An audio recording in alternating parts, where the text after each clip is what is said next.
Додека бројот на жртви по експлозијата во Бејрут се уште не е дефинитивен и лидерите на државата признаваат пропусти во многу области на управувањето, демонстрантите велат дека може да се стори многу повеќе за Либан да се врати на прав пат по годините на широко распространета корупција.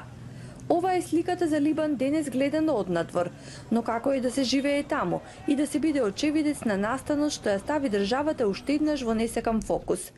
Државата беше во длабока криза уште пред експлозијата, вели Македонка Трајковска, која живее во Бејрут и работи во канцеларијата на УНИЦЕФ. Ова е само капак на несреќите што се случуваат во Либан.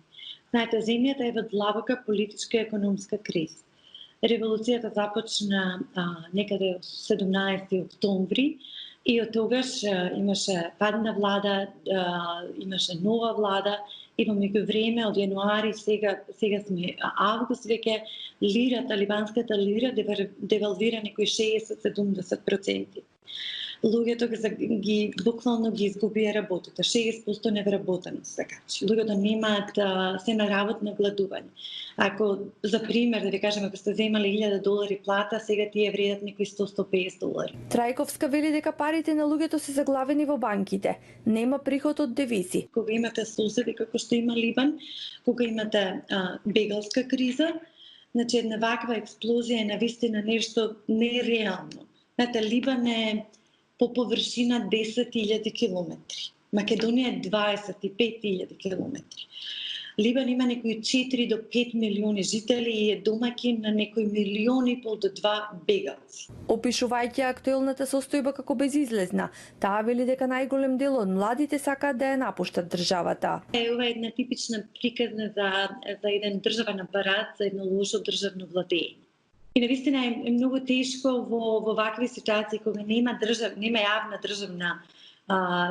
државен апарат, значи нема добро владење. Се работи за сериозно корумпирани политичари кои што постојано се менуваат едни по други. По експлозијата 300.000 луѓе останаа без своите домови. Осигурителните компании нема да вратат ништо од осигурените домови затоа што ова е од неглиженс, од невнимание.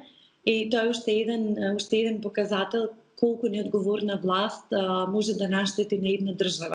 Светските лидери најавија околу $300 милиони помош за Либан, инсистирајќи на транспарентност во трошењето на парите, загрижени дека испраќаат пари за корумпирана држава. Опоравувањето ќе биде долг процес.